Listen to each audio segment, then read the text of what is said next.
తేజరిల్లుము అని నన్ను ఉత్తేజపరచిన నా యేసయ్యా, లెమ్ము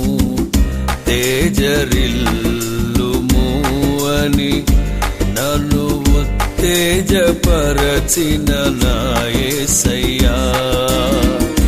నిన్నే స్మరించుకొనుచు నీ సాక్షిగా ప్రకాశించు